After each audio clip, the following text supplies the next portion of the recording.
had a tattoo on his arm that just said nuts. Now I see a guy make an off-color joke at the office. I'm like, that guy's fearless. Holy shit. Wow. No, when I was 8, I was a divorce attorney. Super weird. I was very serious. My name's Alex. I'm from Boston. I'm from Boston. I go home every year for Thanksgiving. Really looking forward to it this year. Last year was weird because last Thanksgiving I came out to my family. I'm not gay. I just thought it would be hilarious. I have an uncle who doesn't like gay people, and because of that, I've actually come out of the closet on Thanksgiving every Thanksgiving for the last 4 years. And they say that coming out is like the hardest thing that a young person can do, and it is, but it gets easier every single year. Here's how I do it. I stand up with a glass of water and a knife, like I'm giving a toast at a wedding. And I go, "Excuse me, everyone. I have an announcement to make." And then my uncle goes, "Oh, for Christ's sake, again!" And I release the doves.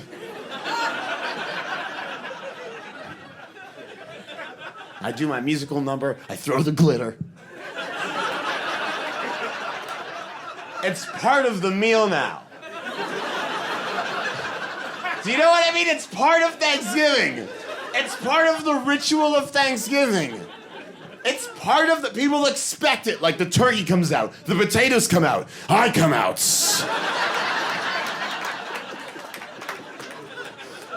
And I thought about not doing it this year because my grandfather came to Thanksgiving for the first time in a decade, and no one has told him about my little joke because he's 88 and he doesn't do surprises.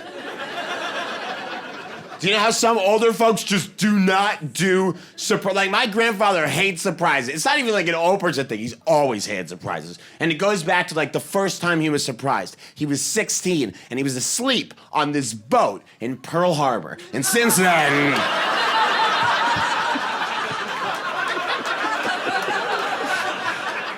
he doesn't like surprises or sushi, and we leave him alone.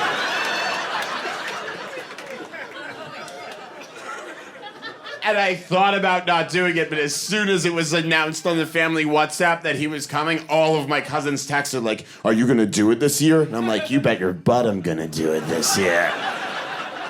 And my brother was like, "Backup dancers?" I was like, "Not this year. Just me."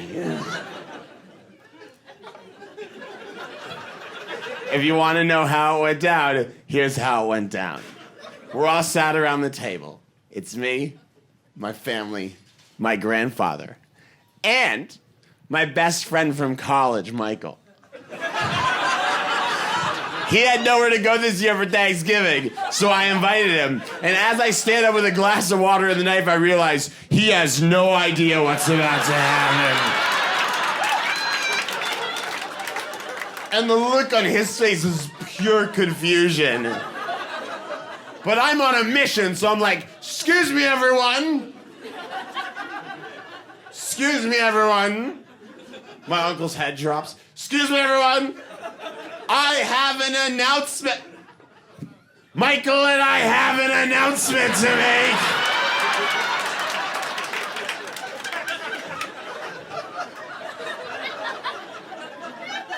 And everyone looks at my grandfather.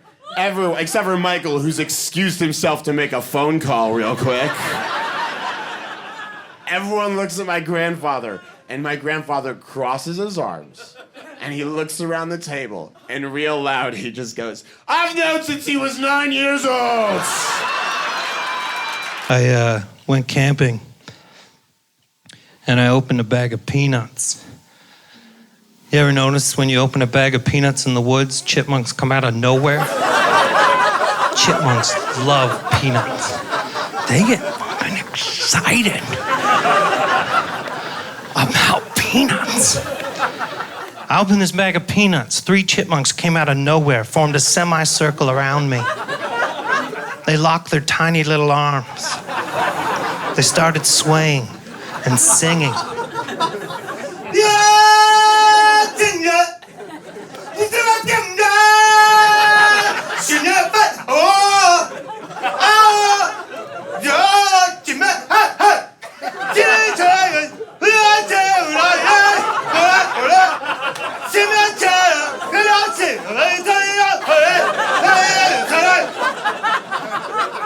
And I'm paraphrasing, right? Because I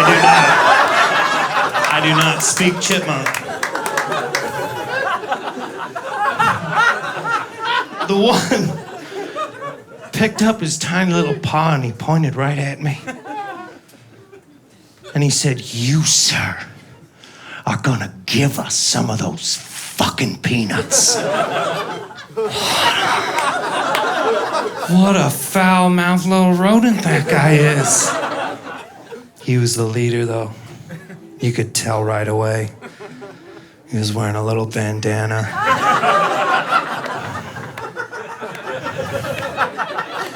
Pulled out a switchblade. Thought he was coming for me. But no, he just cut the chipmunk beside him.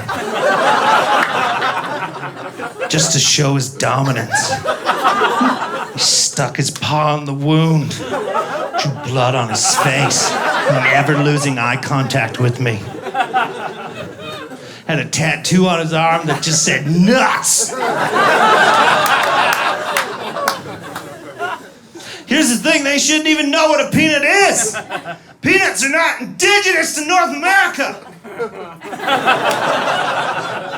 Just blew half your fucking minds right there. The other half were like, "What's indigenous?"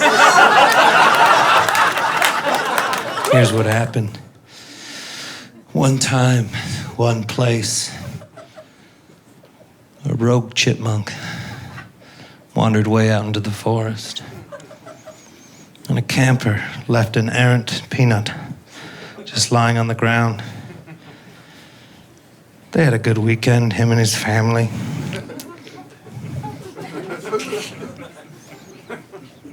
It was such a good weekend. And I'm glad they had that time together. Because Carol died 2 weeks after.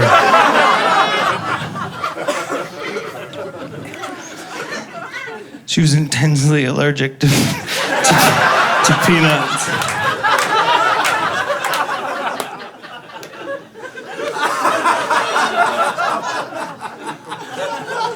Well, there was this rogue chipmunk.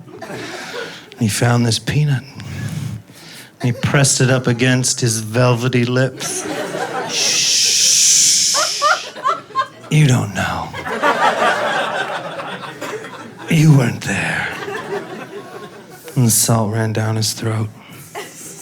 He loved what he tasted.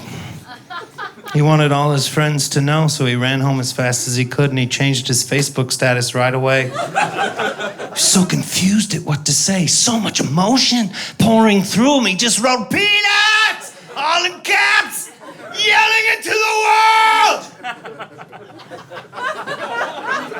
I know you're confused. How, with his tiny little paw, did he reach the shift button? But why didn't he pick up his button? No, he took grade 9 typing. He knew, keep your paws at F and K. You can put a peanut on your knee and a chipmunk will crawl up your leg. Risk its life for a food it doesn't even know exists. As soon as it hits your foot, you could kill it. Just teach it a fucking lesson. Get your friends to hold the other 2 chipmunks back, right? Make them watch the leader die. You're the leader now, Steven. I would put a peanut on my knee, it would crawl up my leg, take the peanut, run off in the woods, come back and want more. And this went on for like an hour. And I started to worry about him because he's got to go home and explain to his wife where all these free peanuts are coming from that are just piling up in the living room. And she's going to ask. They always do.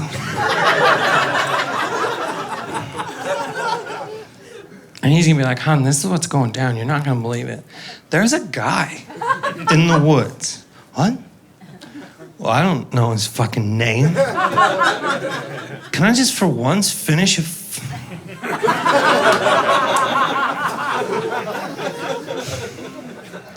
There's a guy in the woods. Here's what's going down. I'm crawling up his leg. He's laughing. Then he just gives me one of these fucking peanuts. Can you believe our good fortune? Now, if I know women, she's gonna hear that story and be all like, what? That doesn't add up, Trevor. And Trevor's gonna be like, don't fucking start with me, Lisa. And she's gonna be like, is this the walnut incident all over again? And he's gonna be like, do not bring up the fucking walnut incident. How can I not bring it up, Trevor? It almost ruined our life. That was fucking 92, Lisa. Let it fucking go. I can't let it go. Your mother was right. She should have eaten you when she had the chance. You do not bring my fucking mother into this, Lisa. And then he would strike her. Fuck.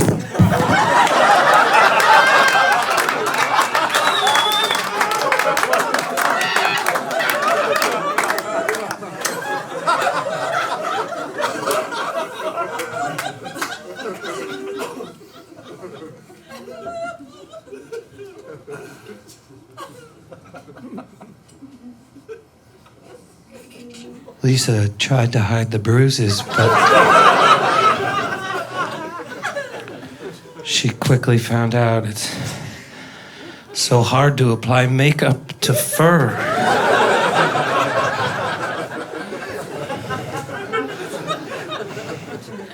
She finally found this little eye patch she could wear. She tried to carry on like nothing happened. She went out to tea with Mrs. Owl the next day, but Mrs. Owl knew right away something was up. They've been friends since high school, and Lisa has never worn an eye patch before. Mrs. Owl just looked right at her and was like, who hit you?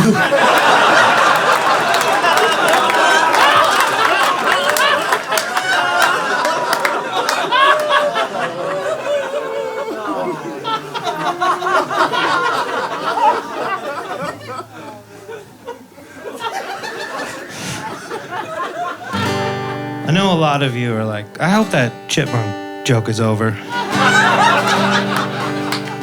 It's not.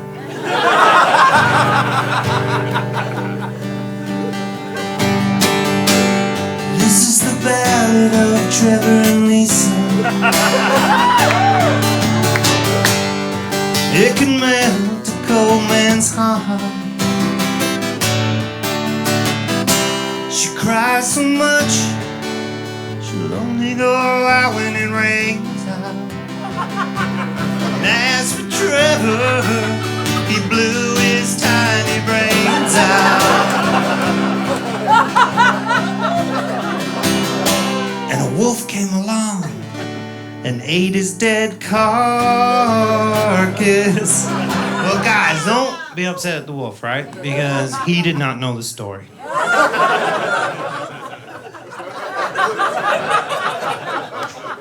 And he died of lead poisoning.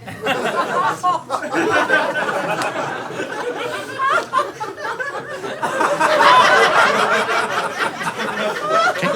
Is everybody up to speed? Lisa had a secret, she was 3 weeks pregnant. No! No!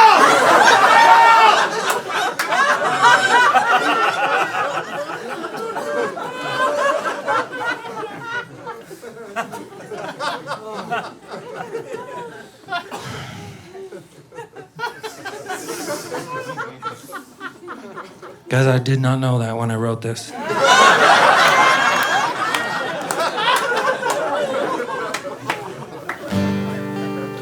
And if you're upset,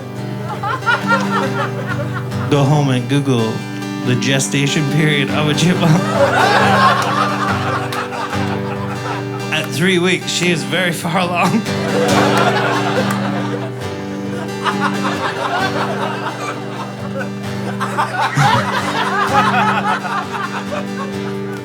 Have to raise it all alone. But instead, she just crawled into bed and ate rotten peanuts till she died.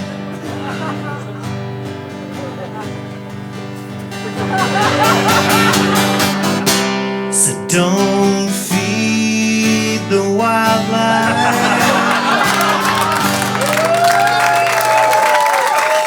I want to start off by saying that you can be anything that you want to be, especially on Facebook. You can be any corporation that you want to be.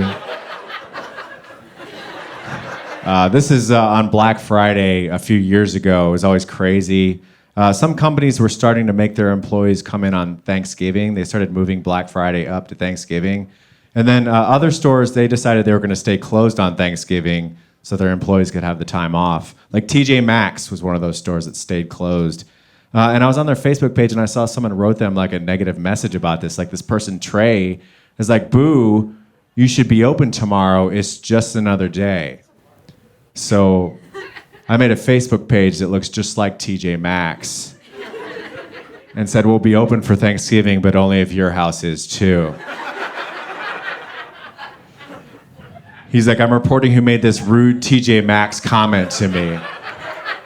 We would read the report, but unfortunately we are still closed. And that made Trey angry. All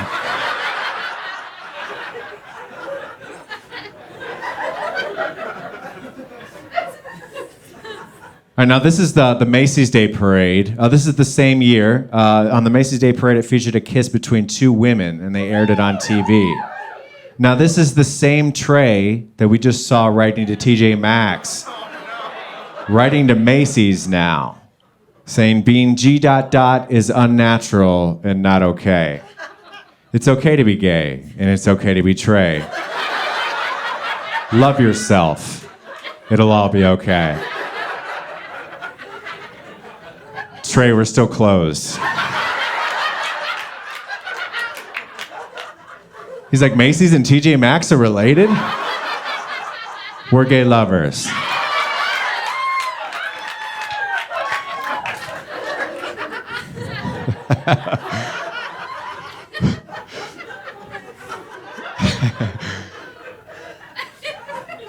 This is a brand of pimento cheese that Costco was carrying this cheese. And so the owner of the pimento cheese said hateful things about Black Lives Matter. So then Costco stopped selling this brand of cheese. This is someone writing to Costco saying that they're going to boycott them now because they did this.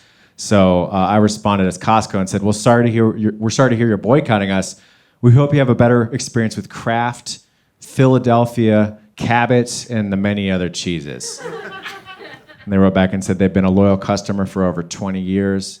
And then Cabot's Cheese commented and said, we don't want your business. Please make your own cheese. Oh my, it looks like you're down to just Kraft in Philadelphia. Kraft's like, we'll pass. Philadelphia's like, yeah, I think we're all set. Hold on, we'll get there. We'll get there. This is a news station in Fox 2 Detroit. They shared an article about the NBA players that boycotted a game to protest racial injustice. Here's a comment on that post from someone named Paul saying, who cares? In all caps. So I responded as the Detroit Police Department and said, we care, and now you have a warrant out. Good luck. He's like, I have a warrant? For what? Just because I said, who cares? I'll email Chief Craig and see what he says. Chief Craig's like, you're going to jail, Paul.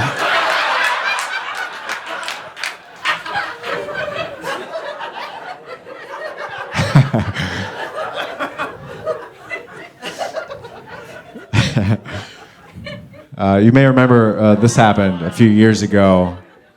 I guess IHOP ran a promotion that they were going to change their name to IHOB, and they told everyone it was going to be permanent, but it was just a promotional stunt that lasted only like a month.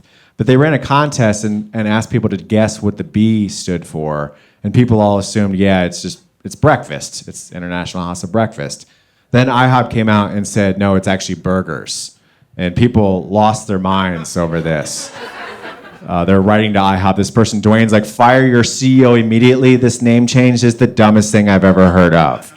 And Waffle House is like, we think it's the right decision.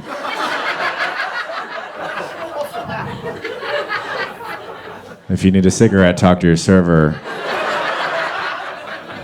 You want some fucking waffles or what? People were really shitting on IHOP about this. This is the actual Wendy's saying, can't wait to try a burger from the place that decided pancakes were too hard. So I felt like someone needed to stick up for IHOP. So I made my own IHOP Facebook page and said, if you have a problem with us changing our name, then the B is for balls, and you can suck ours. As you can see, this is a very successful post. Perhaps one of the greatest in IHOP's social media history.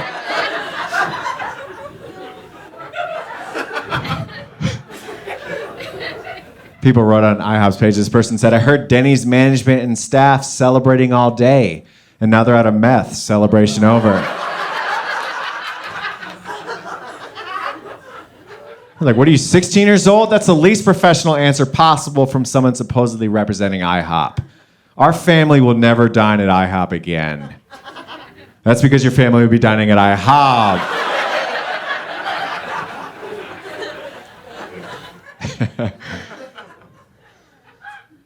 You could be any pastor that you want to be.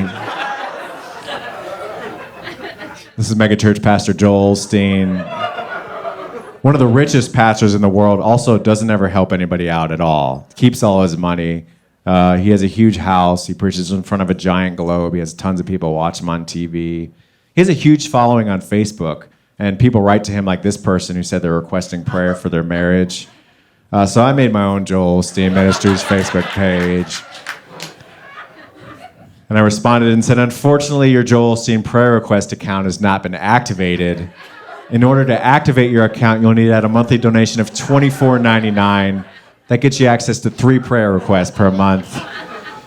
I went on to explain the Platinum Prayer Request membership. That's 10 per month, $49.99, and you can see him perform at your local arena. Someone screenshotted this and started passing it around so much that the actual Joel Osteen had to put the fake stamp on it.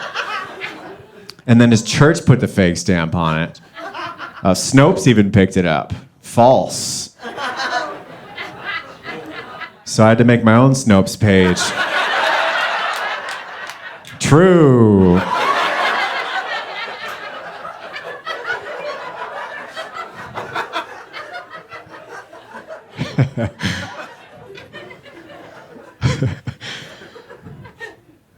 You can be any city that you want to be. I used to live in Atlanta, Georgia. When I was there, I racked up a lot of parking and traffic tickets. Before I moved, I went to court, and I had to pay all my fines. So that same day, I went home, and I made a Facebook page called City of Atlanta. And I used the city seal, the City of Atlanta's seal. And I started making announcements, like, we've removed the speed limit signs because no one was really paying attention to them. If you aren't sure how fast to go, just feel it out. And we're shutting down a bunch of roads today. We can't tell you which ones, but you'll figure it out when your day is ruined. Fuck it, just pee wherever you want. And this made the news in Atlanta. And the actual city of Atlanta, they gave a statement to the news saying I wasn't authorized to use the city trademark, and they're working with Facebook to take it down. So then the news, they asked me if I had a response to that statement. And I said yes, and they aired this on the news. I said I will remove the logo from the page and discontinue posting as City of Atlanta in exchange for the following. All of my parking and traffic tickets are absolved. $60 cash, 2 free rides on the trolley.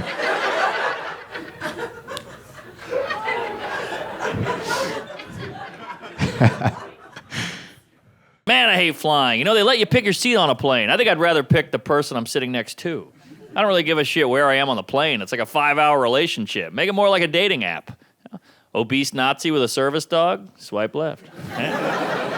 Tiny Asian lady with a surgical mask? That's my gal. Yes, she is not a talker, right? But just like a dating app, she shows up with a baby. I'm like, I got catfished. I had a chatty Uber driver last week. That's the worst, huh? This guy wouldn't shut up. I forgot that the no small talk option on the app, so I had to get creative. I had to scare the guy into being quiet. He's like, how about this traffic, huh? What do you think's causing this? I'm like, probably the Jews. He's like...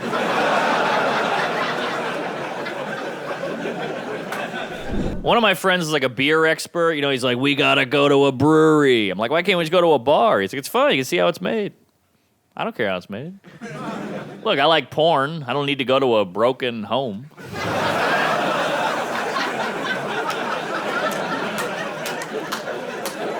Not saying all porn stars are in broken homes, just the ones I like. Seems like a lot of people are quitting the booze now. It's kind of going away. All my friends are getting sober. And look, that's good, but some people are better when they're drinking. There's a lot of bad sobers out there, you know? We always talk about the negative part about booze. What about the good? Like, sure, you drove through a playground, but you could dance, man. Come on. Yeah, it's got to be hard to be a kid now. I feel bad for kids. So much stimulus coming at kids. iPhone, internet, social media. Remember how happy-go-lucky we were as kids? Not a care in the world. Maybe run to the car. Shotgun. That was like the biggest problem in my life. Shotgun. Yeah, I never see kids doing that anymore. The only time a kid yells it out now is in a classroom.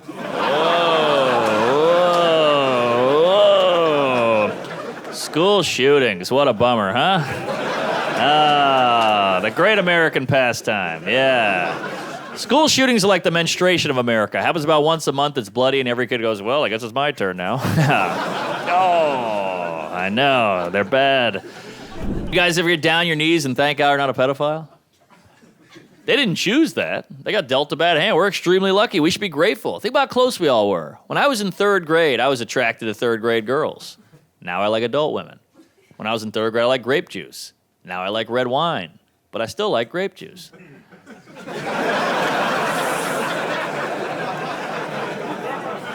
Holy hell, that was close. Thank God my brain just knew the right way to go. Woo!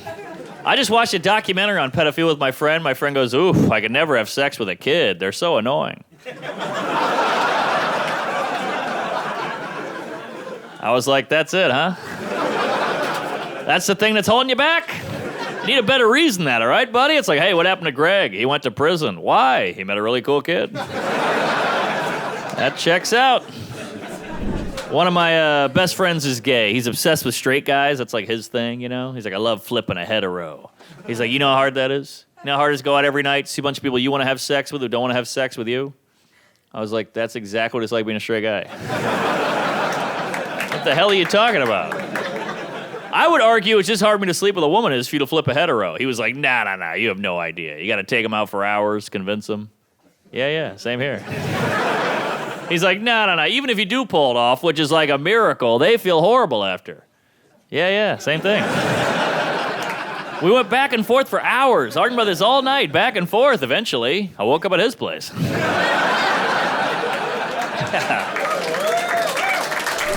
Also, you always see a group of girls with one gay guy in it. You never see a group of guys with one lesbian. I'd love to have a lesbian in my crew. That'd be fun. Because gay guys are very helpful. They help girls with their hair, their outfit. I'd love to have a lesbian help me out with stuff.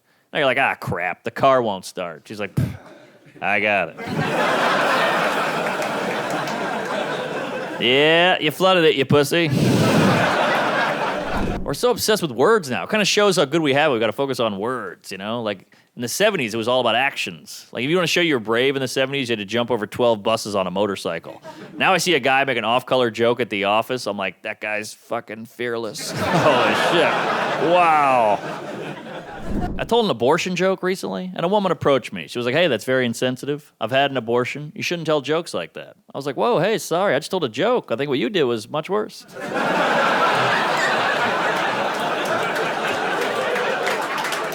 But, you know, either way, I'll see you at home later, honey. And again, all jokes. I love abortions. I paid for 2 last week. I'm a fan, right? You remember? Come on. It's all jokes. A friend of mine, she works at Planned Parenthood. She loves that joke. And I was like, I might have to get rid of it. People don't like it. She's like, no, you got to keep it. I was like, I might get rid of it. She's like, no, you got to keep it. I was like, I might get rid of it. She's like, no, you got to keep it. I was like, I might get rid of it. I was like, don't tell me what to do with my body of work. She's like, every joke's a miracle. Everybody's worked up about something. Oh, there's Muslims on airplanes. Well, I'd rather a Muslim on a plane than a baby. I've never had a Muslim kick the back of my seat and piss in the aisle. I'm just saying, if the airport had a baby ban, I wouldn't protest. Yeah, but transgender, they're using the bathrooms. Well, they're still using the toilet, right? They're not leaving a hot floater in the sink. If that was like their thing, then yeah, we should totally have a meeting. That's crazy, you know? Then you get the hillbilly guy. Well, what if one of these perverts puts on a dress and looks at my wife in the bathroom? Ooh, what a score. Some guy can see your toothless wife shitting? Yeah, what a lucky guy. Come on, go to work, you lunatic. I don't think all white people are scared of minorities. I do think a lot of white people are scared of looking racist. That's really the big fear with whitey. Like, if I'm walking down the street at 4 in the morning, I see a sketchy-looking white guy coming towards me, I'm like, crap, I'm going to cross the street. If I'm walking down the street at 4 in the morning, I see a sketchy-looking black guy coming towards me, I'm like, crap, I wish I could cross the street. Right? I'd rather get stabbed and look like an asshole. White people, we are so worried about looking ignorant and bigoted, I guess because of our history. Like, I went skiing recently with my friend. We're sitting on the ski lift. I was like, why don't you see more black people skiing? Why is that? My friend has no idea, but he's going to, half-ass his way through it because he doesn't want to seem dumb. So he's like, they don't grow up with it. Like, well, I'm from Louisiana. I'm here. Well, ski's very expensive. Ah, right, yeah. Yeah, I've never seen a black guy with anything expensive on their feet. Just say you don't know. It's all right. You sound way worse. That's why black people are smart. White people, we do crazy stuff. We swim with sharks. We go bungee jumping, cliff diving. Ask a black guy, why do they do that? They go, I don't know. That's white people shit. That's a good answer.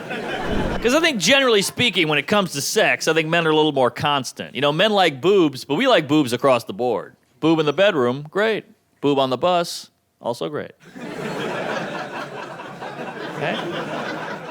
Dick in the bedroom, great. Dick on the bus, call the police. Nobody's calling the police on a boob. You see a boob out in the wild, it's like seeing a deer. You're like, shh. It's majestic. Look, there's 2 now. Then your other friend walks up, hey, look at that, a boob. You're like, you spooked it. Come on. We're creepy as hell with dogs. And we sound like creeps. They like it. They're begging me for it. Yeah. Thank God dogs can't talk. We'd all go to jail, right? Just some chihuahua in a courtroom like, first he flipped me over. Then he caressed all 8 of my nipples.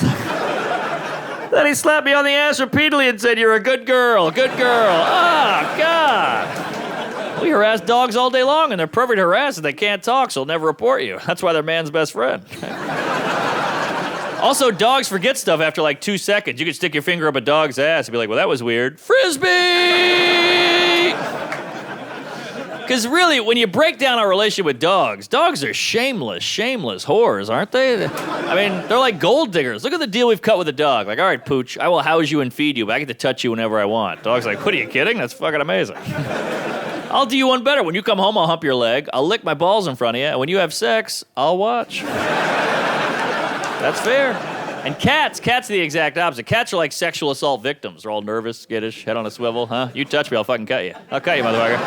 Yeah, you're not grabbing this pussy, all right? Yeah. Now leave me alone. I gotta look out a window for an hour.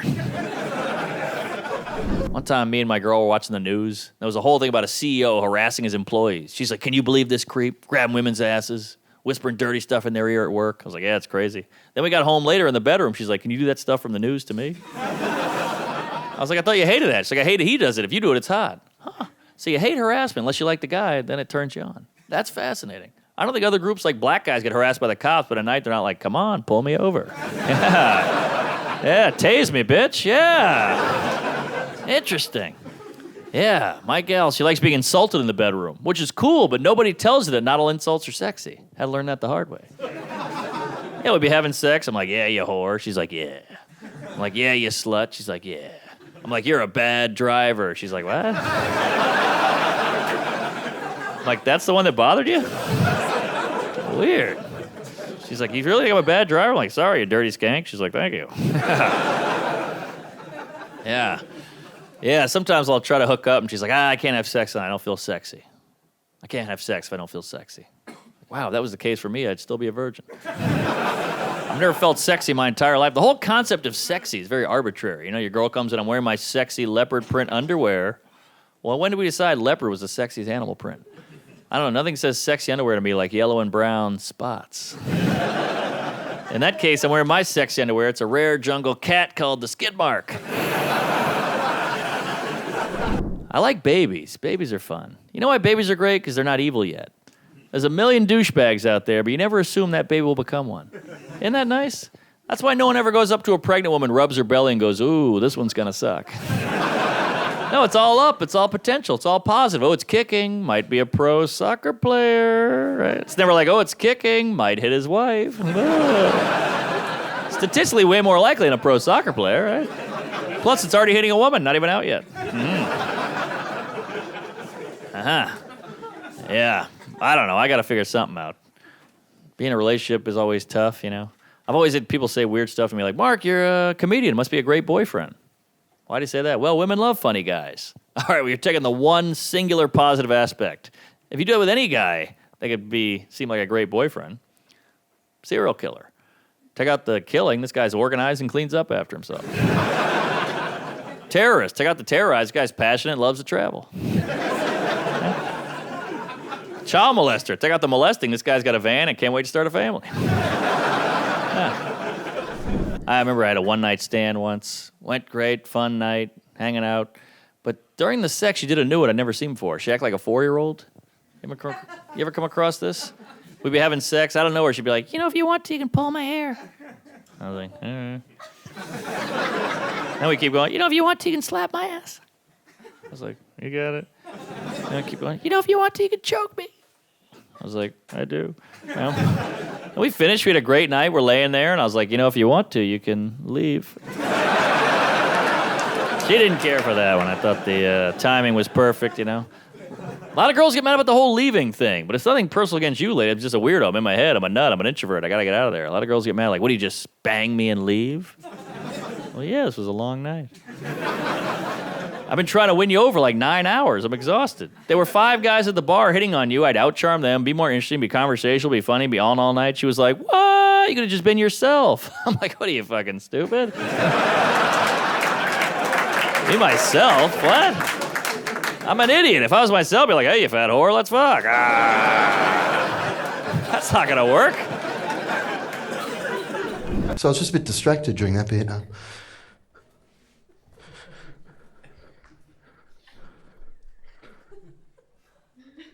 You haven't laughed all night. Is there a problem? You know, if you're not enjoying the show, you know, you can go, you know. If you're feeling a bit tired, it's okay.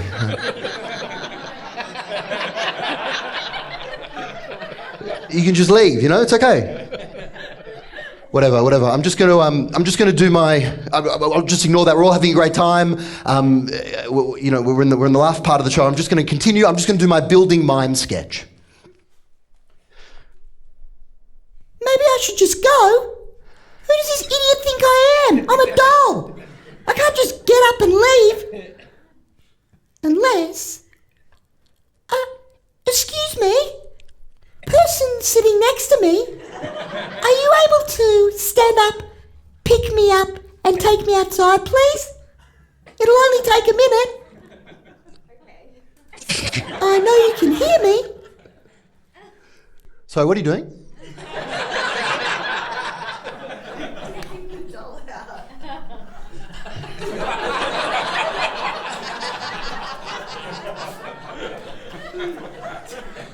No, sorry, that's a bit weird. Do you mind just popping the doll back? Is that all right?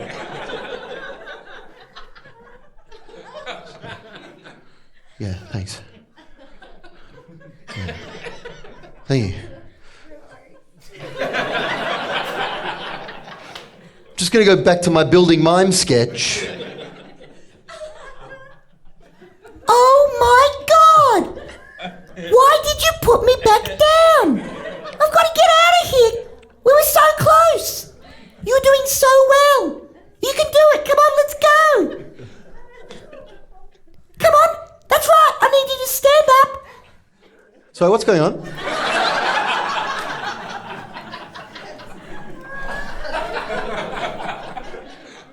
What? Okay, lady.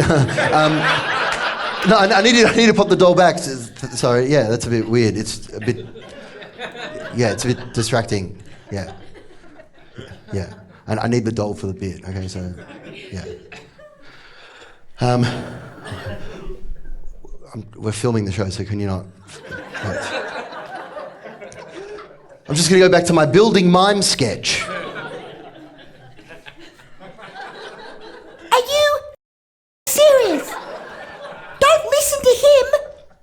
Listen to me. I can't stand to be here. You're doing so well. Come on, I need you to pick me up and leave. That's the bit. The bit is you taking me, the doll, and leaving. Don't listen to him. Sorry, what's going on?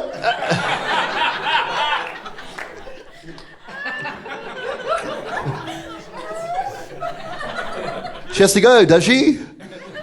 Doesn't look that way.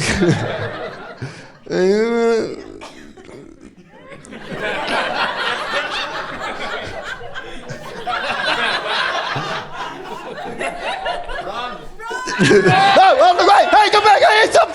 Hey, whoa. Oh, round of applause. Thanks so much. Oh, man. Thank you. Wow. Thank God that bit worked. Last time I did it, no one could see the doll. Some guy at the front thought he was the doll. It was a disaster.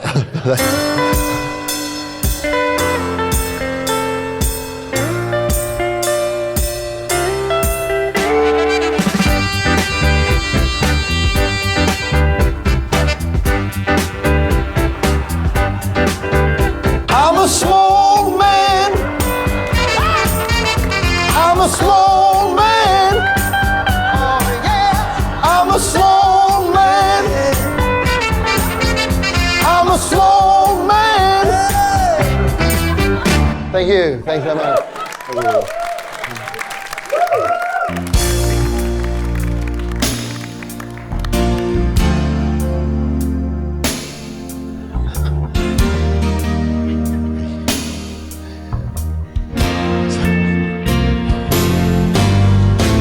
If you don't know me,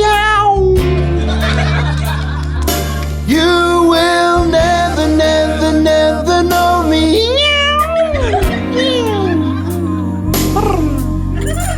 If you don't know me,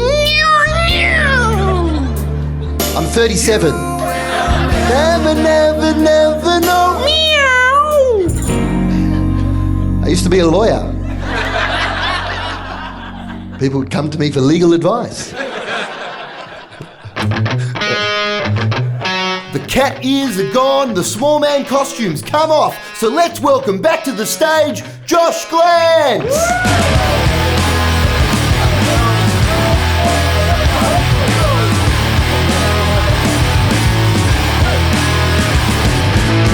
To the party like my name was El Nino. Well, I'm hanging out, drinking in the back of a Camino. As a kid, I was scared, no one knew me by name. Crashed my own house party, cause nobody came. Well, I know I'm not the one you thought you knew back in high school. Never going, never showing up when we had... That's me, Josh Glanc, rocking out in the middle of my show. Why? Because I love rocking out. But little did I know that in just a moment, everything was about to change. When an audience member suddenly stood up and yelled out, "You suck." That's right, an audience member suddenly stood up and yelled out, "You suck." You suck!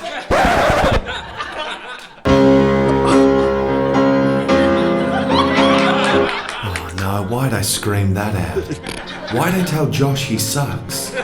Why do we always hurt the ones we love? I guess I wanted to look cool, but now I look like an idiot. Quick, I better say something to compliment him. Great shorts.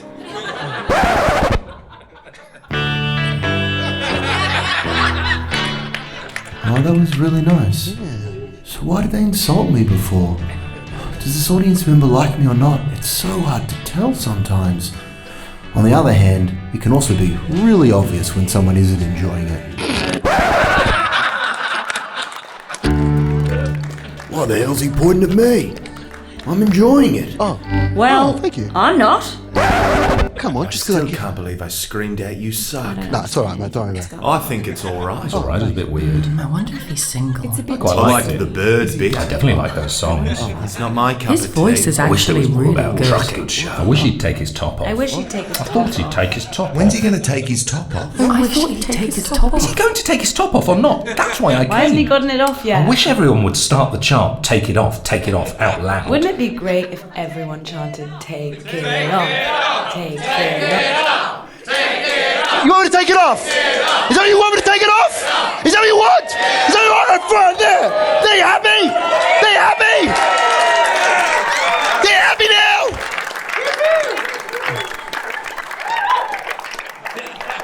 It's not even f***ing real. Common question being a comedian for this long. People are like, were you a weird child? Were you like a funny, weird child? I'm like, yeah. No, when I was 8, I was a divorce attorney. Super weird, I was very serious. No. So here's a true story again of little Nick Swardson, 11 years old. 11. So my older sister, Rachel, she was 16 at the time, and she had a sweet 16 party. Oh my God. Ladies, right? 16, you're like, what? Here's what I figured out, side story. The loudest sound in the world is when a drunk chick is at a bar and runs into her friend that she didn't plan on seeing that night. Ladies, you know what I'm talking about. It is jarring. You'll be hammered at the bar like, yeah, I know, it's like, I don't want to go to work on Monday. It's like, my fucking job sucks. It's like, so stupid. Oh my God. Is that Stacy? I think that's Stacy. Stacy! Stacy! Stacy! Ah! Ah! Everyone's like, oh my God. Are we in Jurassic World? You just saw her a week ago.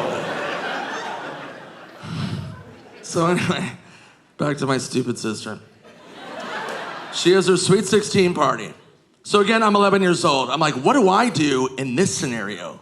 There's gonna be a bunch of drunk teenagers in my home. Here was my game plan. Took my squirt gun, pissed in it. Ah, were you a weird child? Yeah.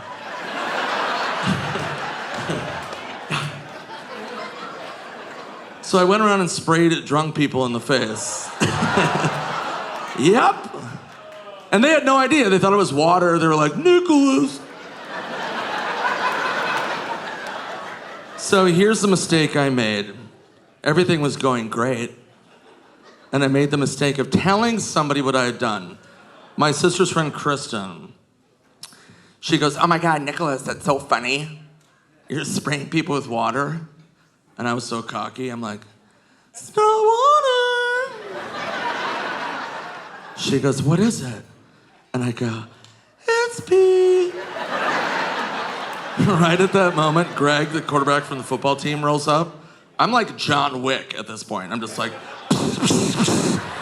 both eyes, nose, mouth, ears, nose. Just annihilated him. And he goes, Nicholas. And Kristen goes, oh my God. Greg, that's not water. That's piss. You have piss all over your face. I was like, no!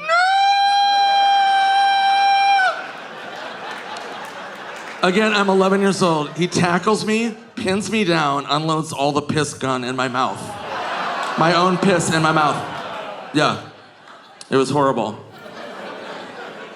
But it's funny how you remember stuff from your childhood and it makes sense as you get older. Like, I remember that and I was like, oh. That's why that's the only way I can orgasm now.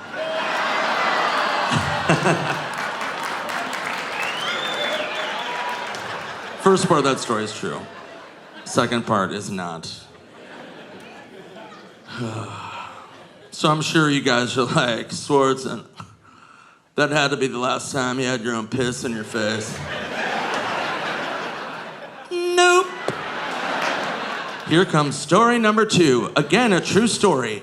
And this is one of my favorites because it involves one of my best friends, one of my favorite people, David Spade. We know who David is, right? Sweet David!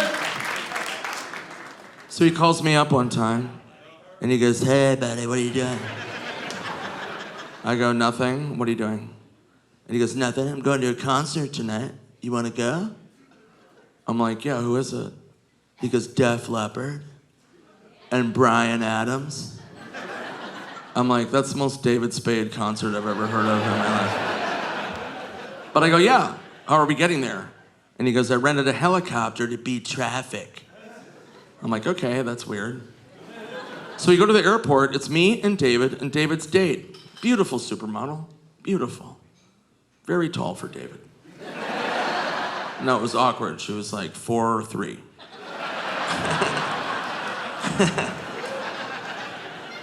He's gonna hate me for saying that. So we get in the helicopter, we're 10 minutes into the flight, and I have to urinate really bad. I'm like, ah. And David goes, what's your problem? And I go, I gotta pee. And he goes, why don't you pee at the airport? And I'm like, this is how dumb I am. This is real. I go, I thought there'd be a bathroom on the helicopter. And I think I said it exactly like Napoleon Dynamite. I thought there'd be a bathroom on the helicopter.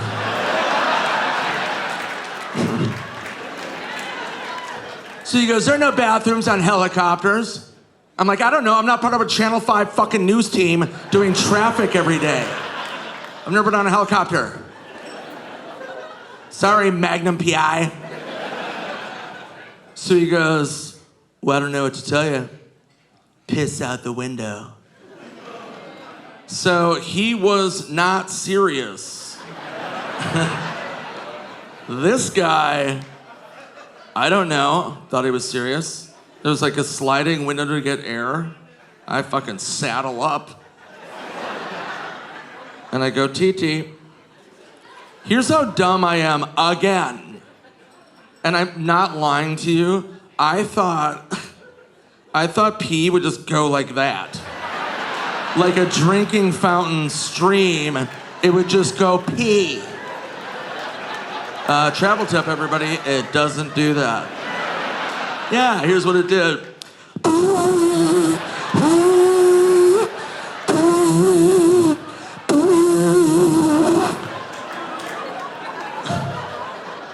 All over my face and mouth. All over David and David's date.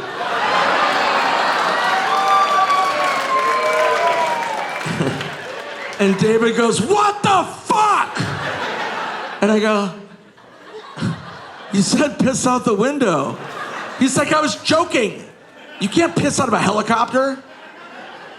I'm like, well, you wanted to see Def Leppard, Joe Dirt.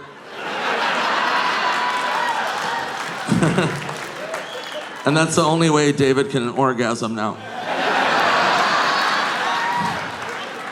Silly, just silliness.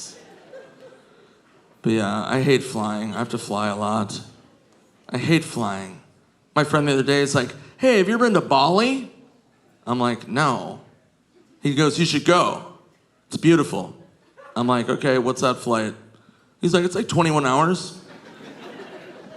No, the answer will always be no if I've ever been to Bali. 21 hours on a fucking plane? If I go to Bali, then I'm moving to Bali. Not getting back on another flight. There's not enough alcohol on that flight to get through that nonsense. So whenever you fly, you know this, right? You want to fly direct. Like, get me there for the love of fucking God. I love when these online places have other options where I'm like, oh, Seattle to Denver? That's easy. And the website's like, okay. You want to save $50? Yeah, maybe one stop? No, I want to get there. Okay, I see what you're saying. Just saying, a couple more bucks. 2 stops. I'm like, no. And then there was one site where I was like, no, direct. And they were like, okay. But what if 3 stops? 3 stops was an option. I'm like, who is that for? Who's in no hurry to get anywhere at all? It's like a simple flight. And they're like, Seattle to Denver? Okay. What about Seattle to Boston, Miami to Bali, then Denver? The flight takes 3 weeks, you grow a beard. No. Stupid. And here's a travel tip, and this is serious. I have so much life advice. Don't fart on an airplane. Don't do it. Just don't do it. Unless it's Spirit Airlines, then shit your pants. Who cares? They're a fucking nightmare. There's no spirit on that flight.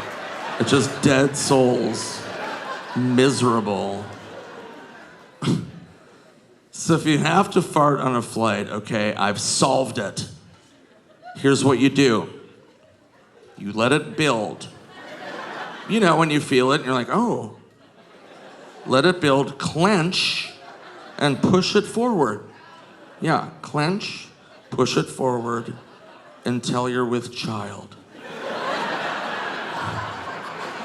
Yeah, you have a beautiful fart, baby. Ready for the world. You feel it kick, you're like, oh. It's a boy.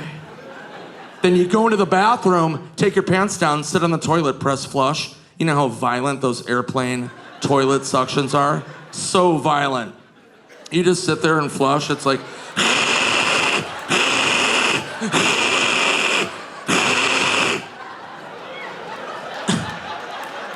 It sucks every fart out of your asshole. Yeah, for the next 5 years. You have to fart for 5 years. That's how powerful that suction is. Yeah. And then you come. Yeah, and then you come.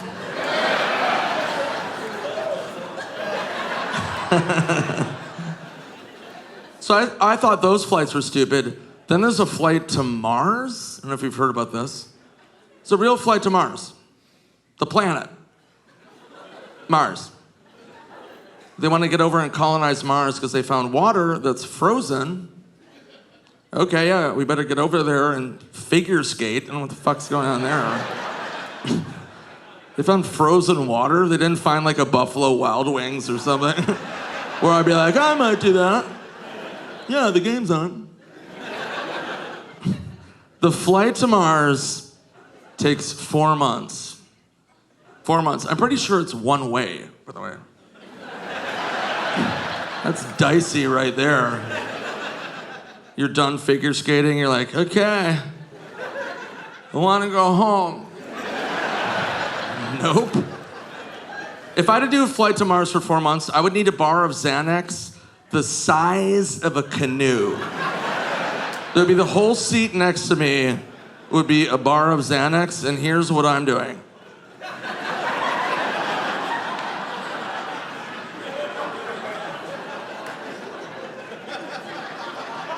I'd open the window, piss out of it, everyone's fucking dead. You know what I mean?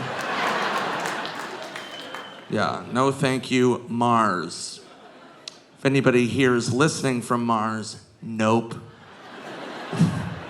Not happening. Cut to my next special live from Mars. And I'm just figure skating. You guys still support essential workers?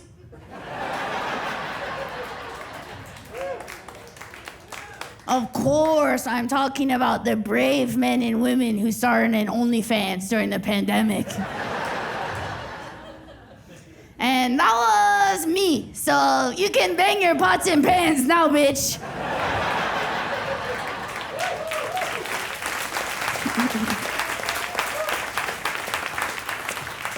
No, it's not what you think. Don't get excited, pervs.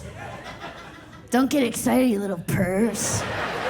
Don't get excited, you little sick perv. No. It all started, the way most things start, On Twitter. I don't know if you can tell. I like to have a little fun. Kind of a fun guy. So, one night, I was feeling a little bit wily, and I tweeted out, I said, hey, on OnlyFans, can you just do feet, or do you have to show a hole? Innocent, just trying to connect with my community. See what's happening out there in the culture, the zeitgeist. I don't know why I tweeted that. Who can ever say what inspires an artist, but I swear to God on my life, I was just having fun. I had no idea the foot thing was real.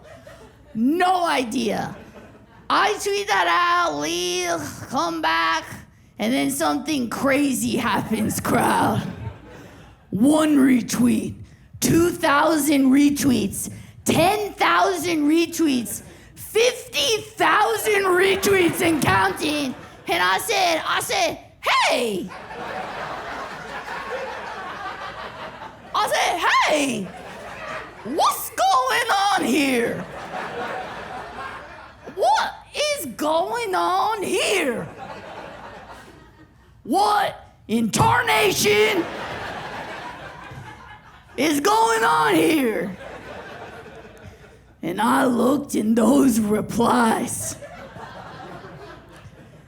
and what I saw was disgusting. Men, as it turns out, are not well.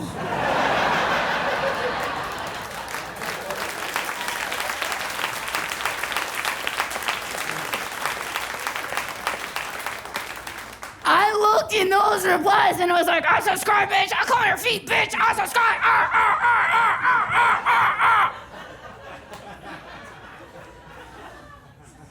So I knew I had to start an account immediately. I had an account within 45 minutes. My friends were like, did you use your real name? I said, yes. How the hell are these little pervs supposed to find me?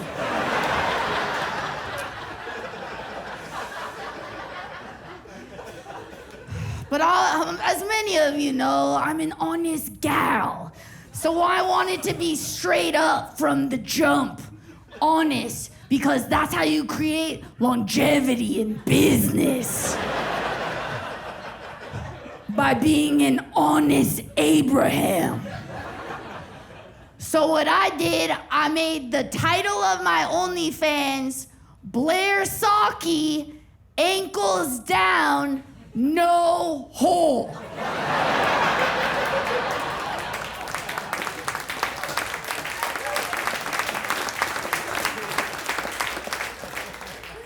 Blair Socci, ankles down, no hole. Everybody's clear from the jump. My purse, my patrons, my unwell men. This page is clean as a whistle. Feet only, bitch. You want something whorish? You're gonna have to go to my Instagram.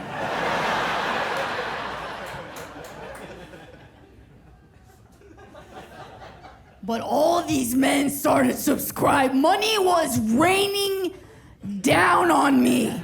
It was crazy. I was ready to leave this shit behind like it never even happened. I was like, I didn't even know it could be this easy. All these men were subscribing. I don't know who they were. Maybe it was you. Or you. You were definitely in on the ground floor.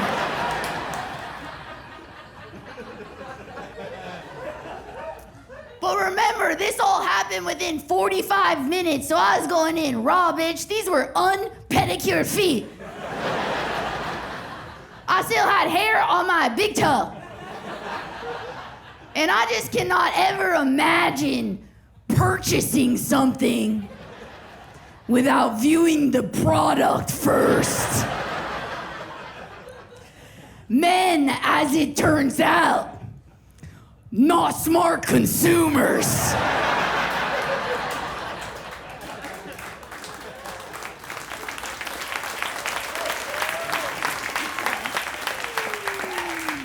But I was having the time of my life. I was stepping on electronics. Oh, like I'm not gonna stomp a calculator for my guys. Oh, you gotta be out of your goddamn mind if you think I'm not stomping a calculator for my guys, okay? I stomped a bushel of bananas. I made that shit go splat. Turns out I'm a foot innovator. I stomped a pie. Oh, the purrs love when you stomp a pie. Oh, the purrs go nuts when you stomp a pie.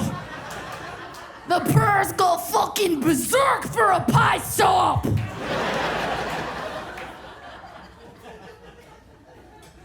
But then I got a horrible call.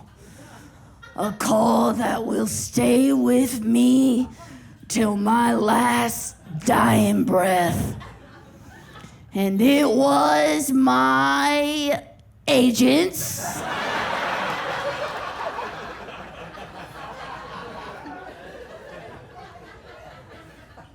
They said, "Hello, Blair?" I said, "Hello."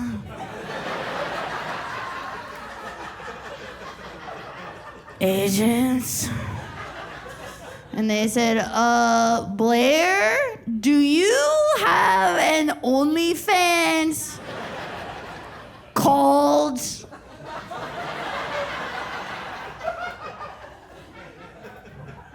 Blair Socci ankles down, no hole? And I said yes, because I was verified as hell. And they said, oh, you have to take that down immediately because you auditioned for Disney. A lot. And casting directors are gonna think you're doing porn. And I said, oh, no, no, no, no, no. Oh, no, no, no, no, no, no, no, no, no, no, no, no. No, no, no. No, they will not think I'm doing porn because it says Blair Socci ankles down, no hole. No hole. No hole. Nobody's confused. Not Disney or my guys.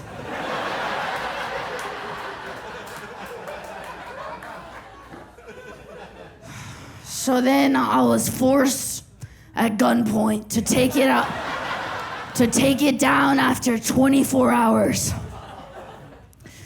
I was robbed that day. I said, oh, I'm sorry, I've been doing my part to prevent school shooters in America. What have you guys been doing?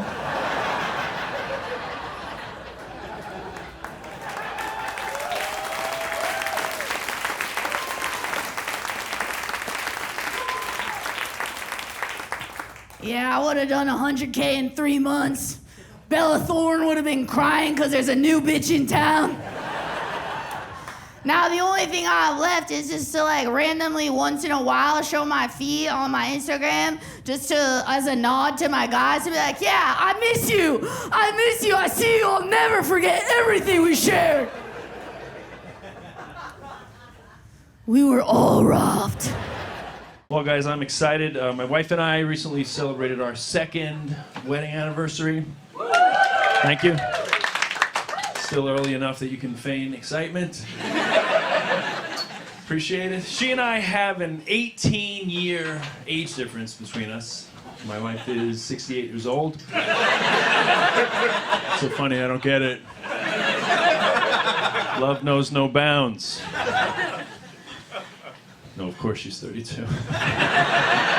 I'm progressive, but I'm not that progressive.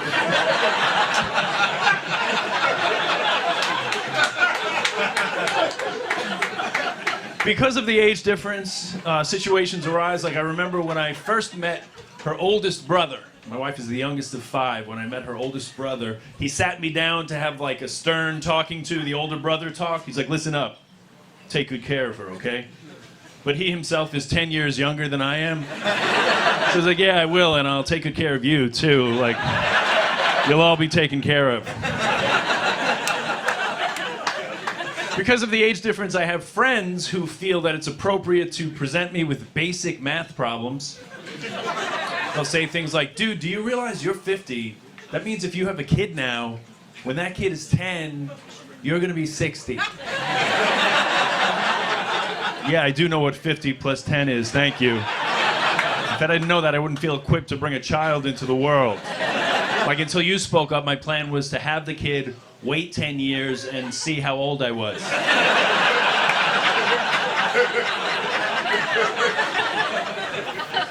My wife is very big on communication. She's always reading books, articles on communication, watching videos, and then she sends me the link. Just a weird way of communicating. But her latest technique, I'll share it with you, is simple enough. If you have a negative thought, you just cancel it. Sounds easy enough in theory, but now sometimes I'm speaking to her, and halfway through my sentence, she's like, cancel, cancel. Like, I don't think you're supposed to say that out loud. That just hurts my feelings. You take on different roles in a marriage, in a relationship. My wife has taken it upon herself to monitor my ear hair situation, which I was completely unaware was a situation, but she is on it. We're sitting on the couch at night. I feel her inching closer and closer. And then she yanks a hair out of my ear and shows it to me as if I'm a dog. She's like, bad, bad. I'm like, I'm twice your age. It's just biology. It is a very exciting time, though. My wife and I are expecting a baby December 28th. Yes. Thank you, thank you. Woo. Yes, that is our expectation. Whatever is growing in her belly right now is a baby. We're very excited about that. I am a comedian. She is an artist. So we're hoping maybe the kid can offer us some guidance, a bit of structure, even for the short term.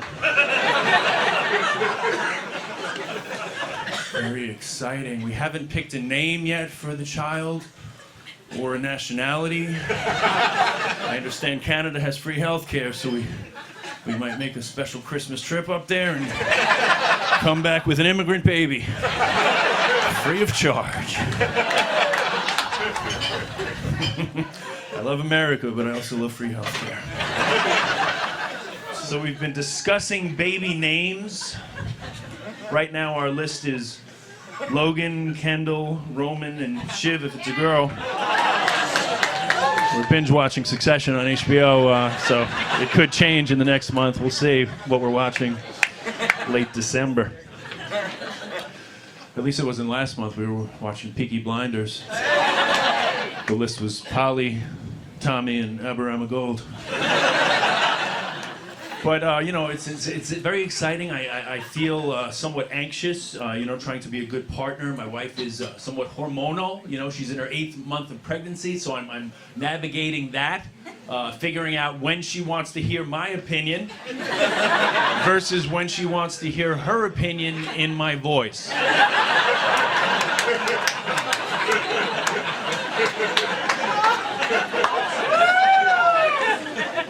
Not easy, friends, not easy. It's weird being the third most important person in a house that only has 2 people.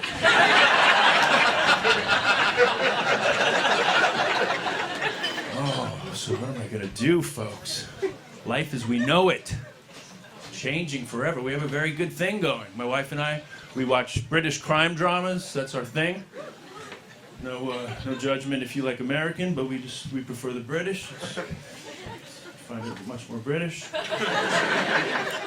We don't know what they're saying. We have to watch it with subtitles, but we just feel more important and smart. They're like, I don't know what's going on. I think they're in law enforcement. We watch Broadchurch, Luther, Line of Duty, Great British Bake Off, which strictly speaking is not a crime drama, but I thought season 3 did end in a robbery. Brandon definitely deserved it, in my opinion. My wife and I play this ongoing game where she adamantly insists that she does not want chips or chocolate in the house under any circumstances. And then I go grocery shopping, and invariably I buy chips and chocolate because I like those things, and I know that she does as well. And she gets very angry and says, I specifically told you I do not want chips and chocolate in the house. How could you do that? I say, I'm very sorry, it won't happen again. And then later that night, we're watching television, and I feel her inching closer. I know one of two things were about to happen. Either she's going to yank a hair out of my ear, or she will mumble almost inaudibly, well, since we have chips and chocolate, we're going to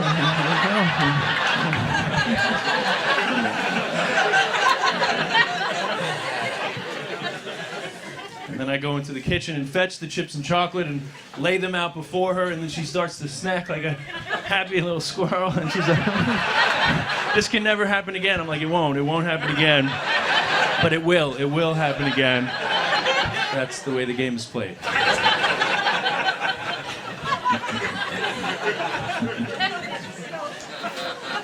But my wife, she is, it's weird. It fluctuates. She's very she's very effusive and loving, and then she takes a turn for the worse. It's like if I had a Yelp page, she would leave the most glowing reviews, followed by the most scathing reviews, like the same username. People would be like, "Who is this woman?" I'm like, "Yeah, I know. It's confusing. I live with her."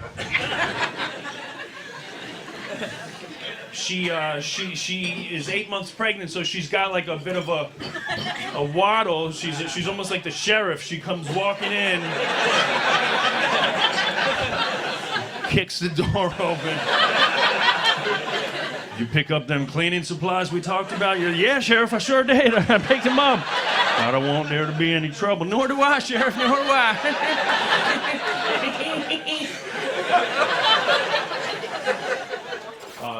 I love being married. I love living with my wife. She scares me a lot of times. I've described marriage as like feeling like a kid again. You know that feeling like when you're in trouble, but you're not sure exactly why? It's like that. Sometimes I get yelled at for things like that kind of seem like inconceivable. Sometimes like just arriving home. I startle her. She's in the midst of something. The other day she was meditating, and I came home to where I live with her. And she yelled at me. She said, what are you doing? I was like, arriving home. And she's like, I'm meditating. I'm like, I think you're doing it wrong.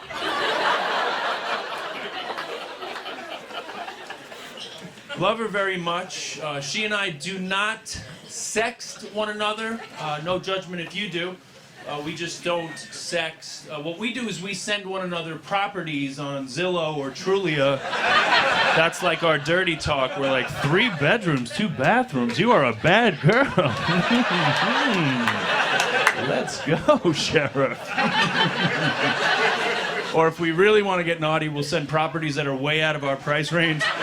We're like, 800,000? You are nasty. Who likes a big backyard? Who likes a big backyard? You do. I noticed that you do. When you buy a house, there are like questions you're supposed to ask. So I've been reading articles about that.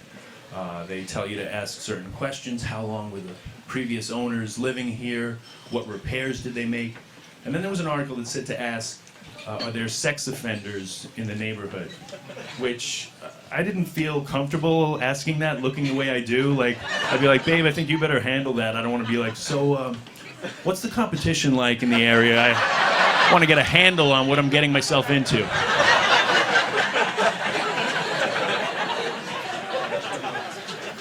Right now, we've been visiting people who already have kids. That's our plan for now, just to get a sense of the terrain. We went to visit another of her brothers. He and his wife have twin 4-year-olds and a 1-year-old. And that almost pushed our timetable back to never. Wow, what an eye-opener that was. Literally every morning, the twins would burst through our door at 6 a.m. and jump in the bed. And at first it was kind of cute. We were like, oh, I guess this is just how they start the day. It's adorable.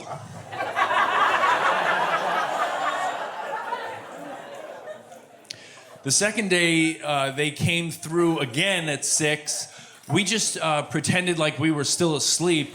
But undeterred, they slid under the bed and just kept repeating, wake up, wake up. The third day, we just packed up and got the hell out of there. We had seen enough. So am I equipped? I don't know. You know me, 10 minutes, 5 minutes so far. What do you think? I am excited. You know, I mean, like, if I'm 50, if I'm not ready now, honestly, you know, when's it gonna happen?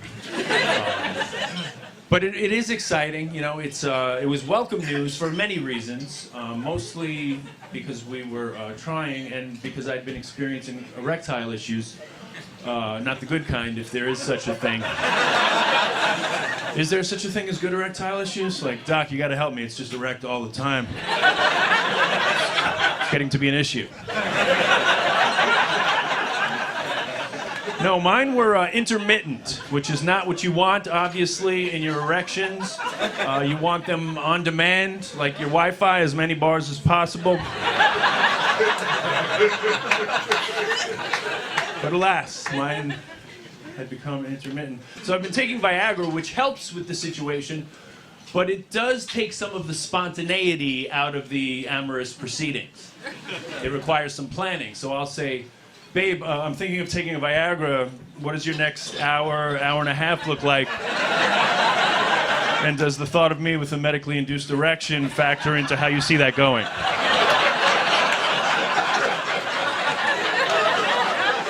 I'm gonna need a hard yes or a semi-soft no.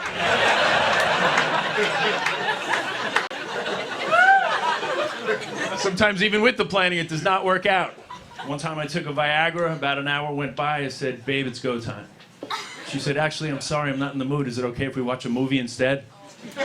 So then cut to me sitting on the couch with an erection watching Beauty and the Beast.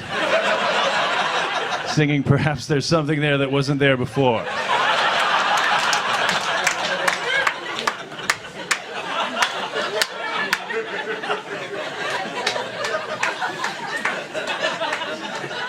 There's something sweet,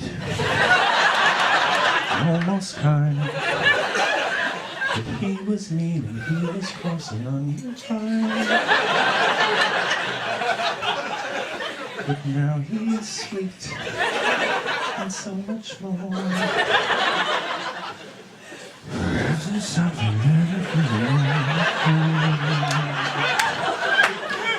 It's even better with an erection. I'm not doing it justice. Really next level. Everybody experienced it differently depending on what part of the world you live in. Like, I remember when things first started going down in 2020, we were watching the news and it was like everybody in Italy was dying, everybody in Spain had to stay in the house, everybody in Florida was on spring break whole time. Just wildin'. I don't even know if they heard about COVID. Cause they were at the club every night like, hey, I'm a savage, yeah. Blashy, blushy, blashy,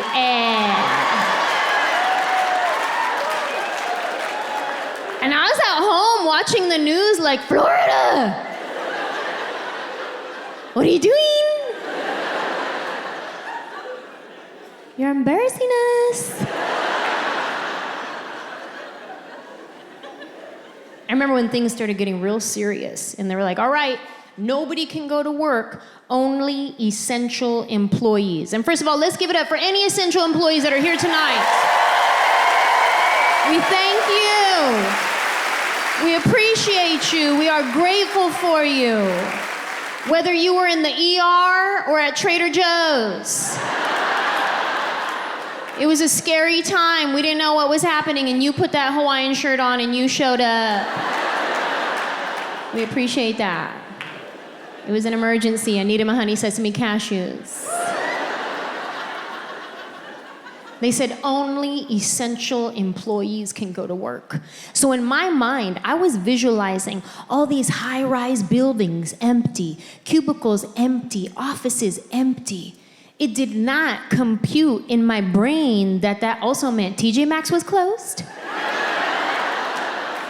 Because I went to TJ Maxx and the doors were locked. And I was like, what's this? They said it's a world pandemic. I was like, yeah, but at TJ Maxx though? Isn't this essential? It is for me. Any other Maxinistas in the building tonight? Yes, Maxinistas, we go to TJ Maxx when we don't need anything.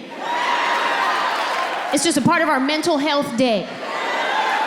We just want to go look at stuff and smell candles. I feel good at TJ Maxx knowing that anything I would ever need in life I could get right here in this store. Whatever you need. You want a new outfit with a matching purse? We got you over here. You want some random spices you'll never find anywhere else? Over there by the lentil chips. You want some makeup for 50% off? Yes, I do. It's probably 7 years old. But it's Urban Decay for $3.99. By that point, it has Urban Decayed all the way. It's as if TJ Maxx was saying, here, you throw this away.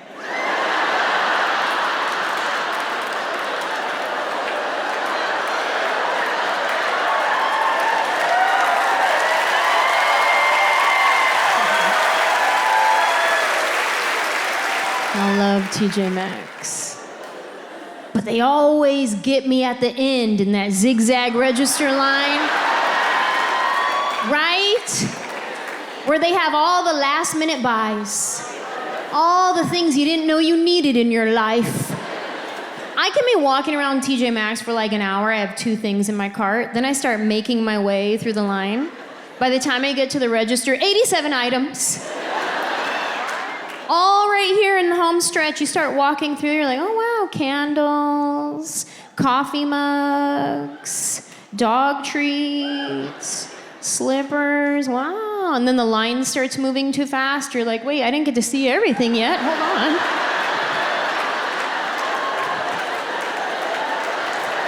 I just want to smell that candle, excuse me, sorry about that. Ooh, God, no, blech, don't smell that, it's bad. Ooh, don't do it.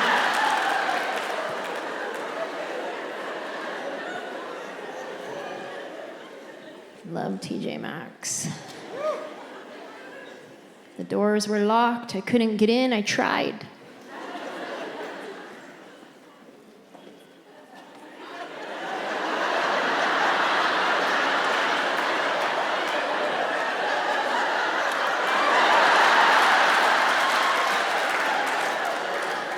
It's 2 o'clock. This is getting serious. A lot has changed since COVID. Globally, on a world scale, things have changed. But even individually, in our own lives, we have all experienced change in some way. Like, I know people who have quit their careers, quit the gym, quit their marriage. A lot of divorces in 2020. People were like, whoa, whoa, whoa, I didn't sign up for all this. actually you did, till death do us part. Yeah, but every day though?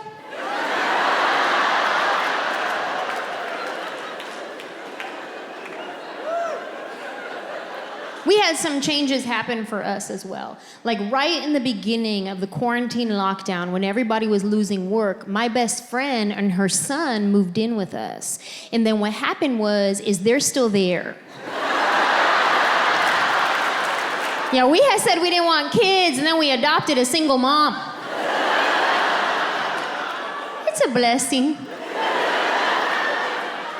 They move in with us, and now we look like we have our own big love situation happening. Because from the outside looking in, it looks like we have a husband, 2 wives. Like, I imagine when they first moved in, my neighbors were like, oh, that's nice, her sister's moving in for a little while. And now that they're still there, they're probably like, wait, that's her sister or her sister wife? And my friend that moved in, she's beautiful, just a stunning human being. So people would message me and be like, aren't you a little concerned having a beautiful woman around your husband all the time? And I was like, no, not even a little bit. Like, if anything, she got me to step my game up. She did, because like when she moved in, I started doing that one thing, what do they call it? Try? I started trying. I started wearing clothes with zippers and buttons again. Hey, look at me go. I had to step my game up. Not because I was concerned about my husband, I just didn't want the neighbors to think that she was wife number 1.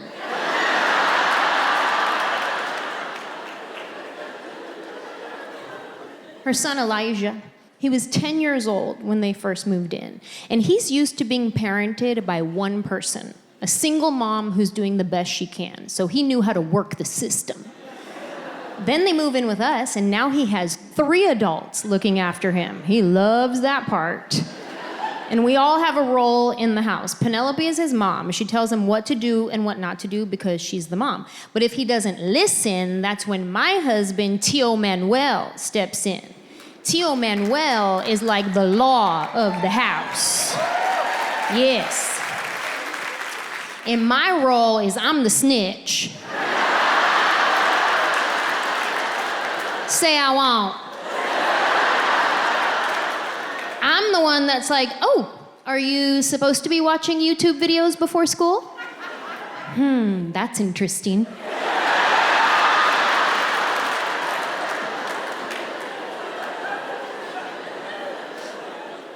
I love Elijah. I'm very close with Elijah. I'm his godmother. I'm Nina. So we have the auntie-nephew relationship.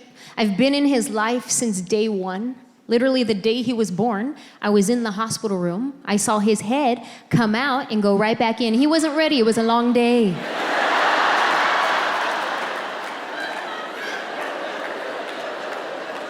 I love Elijah. We're very close. He's my godson. But something happened. When they moved in, our dynamic shifted to be more like siblings who fight. And I realized we were both fighting for attention. He's used to having his mom's attention all to himself. Then they move in with us, and I'm like, my best friend lives with me. We're gonna hang out every day. This is gonna be great. So now I'm the thing in his way. But he's also the thing in my way. He doesn't have siblings, so he doesn't know how to share. I don't have kids. I don't know how to share. So now we just bump heads. Sometimes Elijah and I will have good conversations with each other, but other times I just see him in the hallway and check him.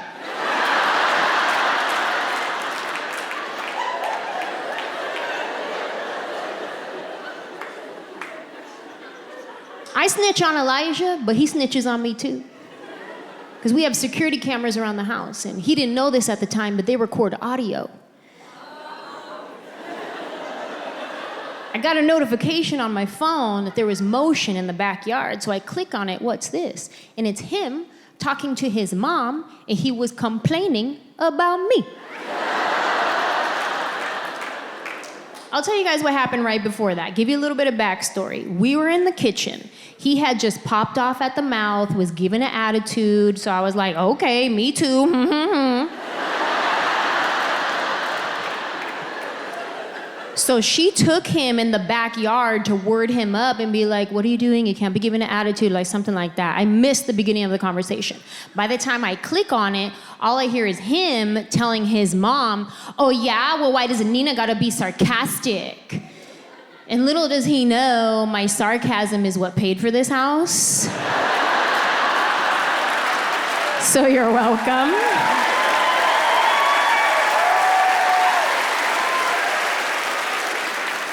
But now I have to chime in on my camera speaker.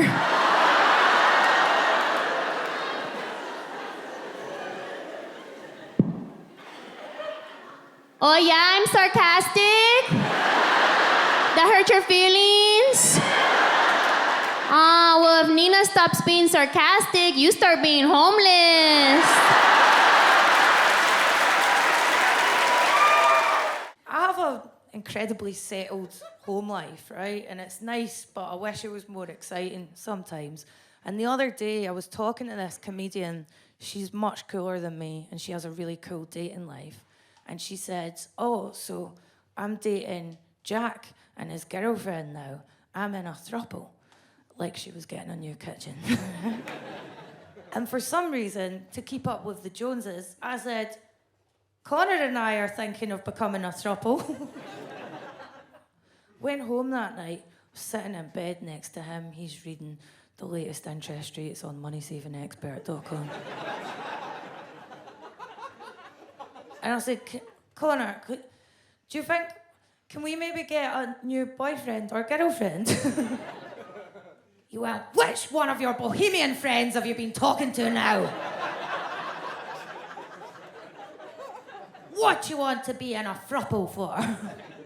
I went, well, maybe then you'd have someone to go to park run with.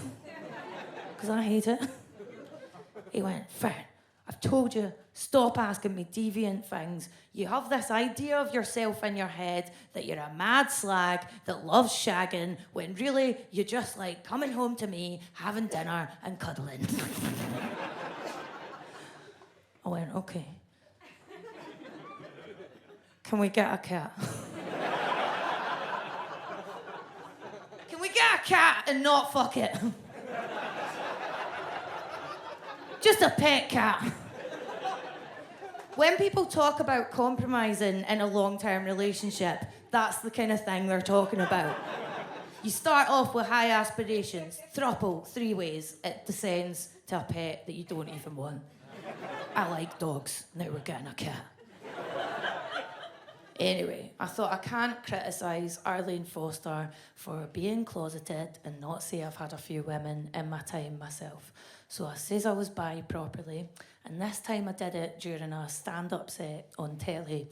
And as I said it, I felt sick. I felt like really nervous about saying it, but everyone started clapping me for being a brave girl. They were very woke and progressive. And I was thinking, stop clapping me for being brave. Fuck off, man. It's only half gay, so it's only half brave. I was thinking everyone I went to school with is going to see this on telly and slag me off and say, she's just doing this because it's the easiest way of being a woke hipster. It's easier than becoming a vegan, and I'm a vegetarian, which is the bisexuality of diets. And that's how Mum and Dad found out, was they saw me talking about it on telly. Imagine that's how your mum finds out about all that, right? What all that is. That's me fingering an unbelievably tall lady.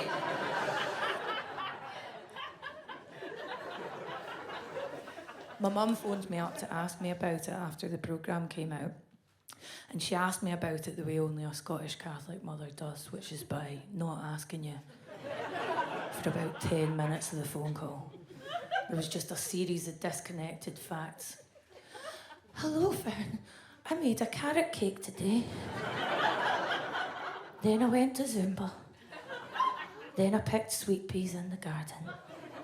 And then there was this terrible pause, and I knew what was coming. And she went, Fern, are you bisexual? Imagine if that was how Holly Willoughby asked Philip Schofield on the couch.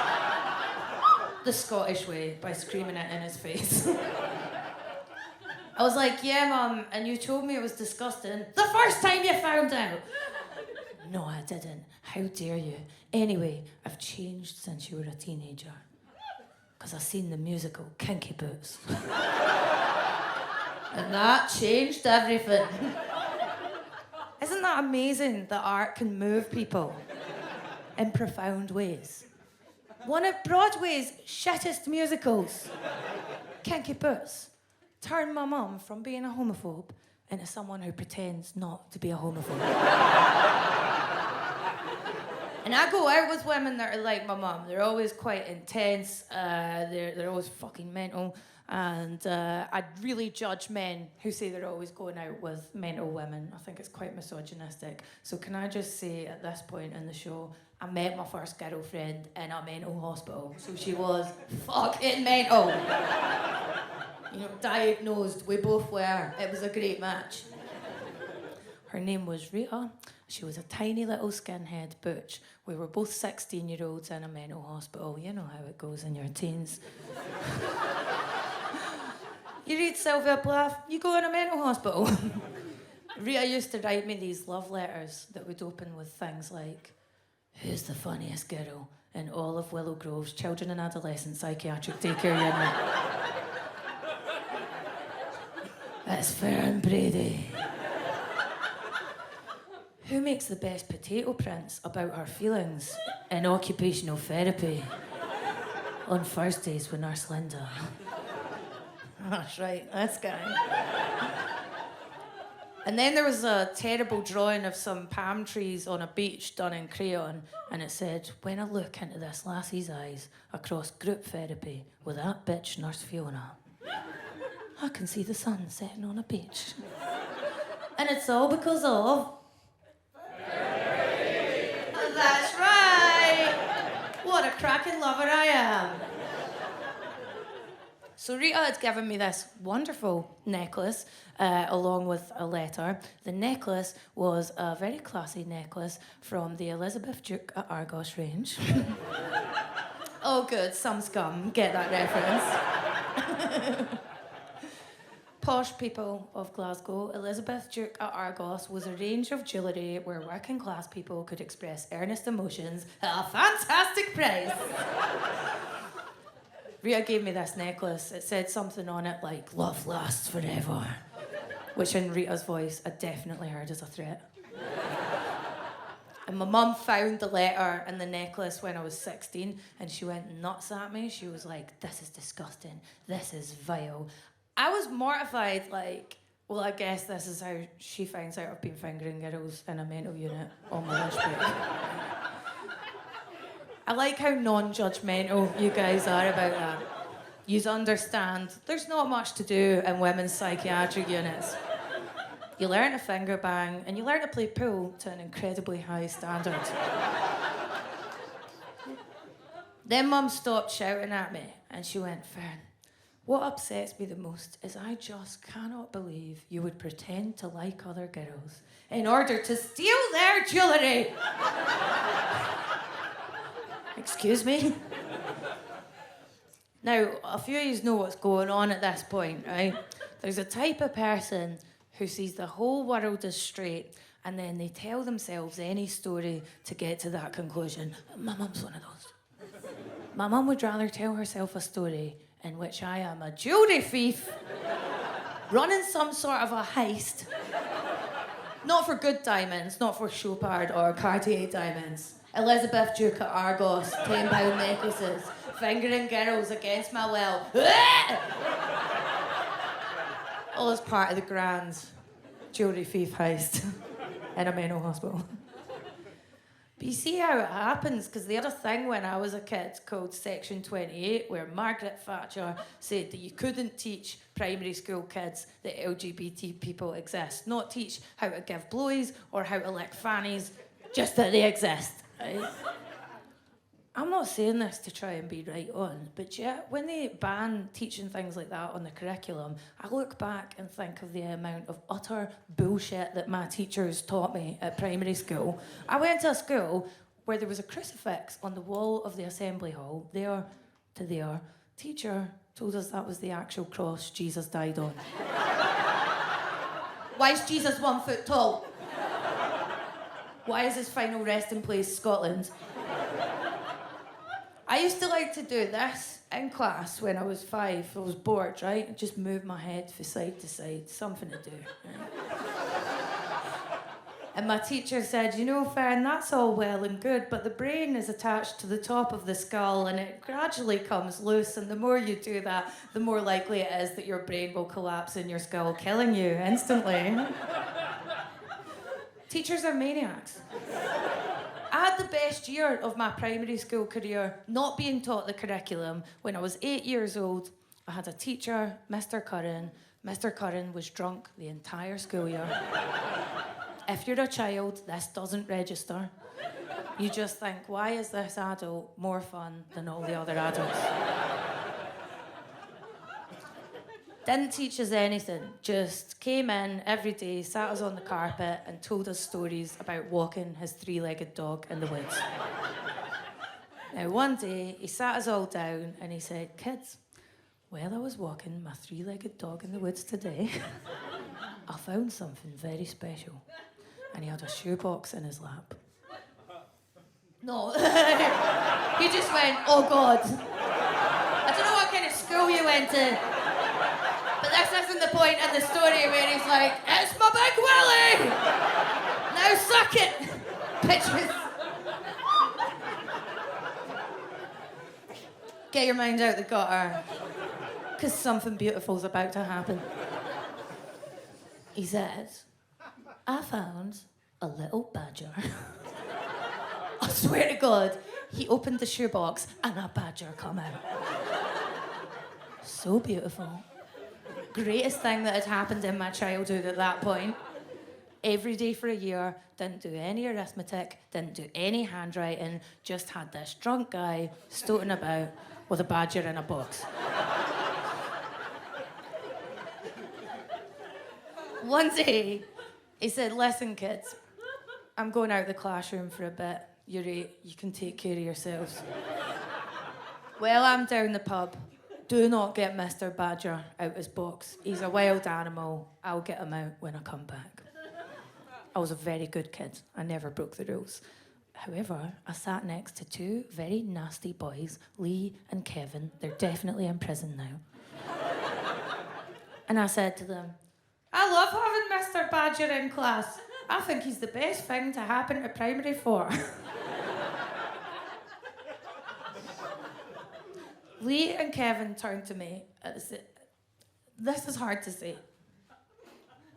They said, that's no a badger. That's a fucking puppet in a box, you fanny.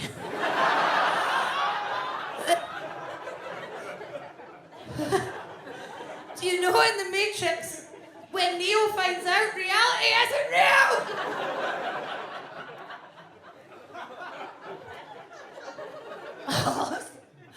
I felt my vision go black. The room starts spinning around me. I'm shaking my head uncontrollably. No, man. Reliving the past year of my life, looking in Mr. Badger's very real eyes. Hanging out with him every day. I said, guys, I'm 8. I'm not stupid. That's a real badger. I said, I'll go to the front of the class now. I wouldn't normally do this, but I'll go to the front of the class and I'll take him out of his box and I'll show you how he's real. They went, you're a fucking spoon.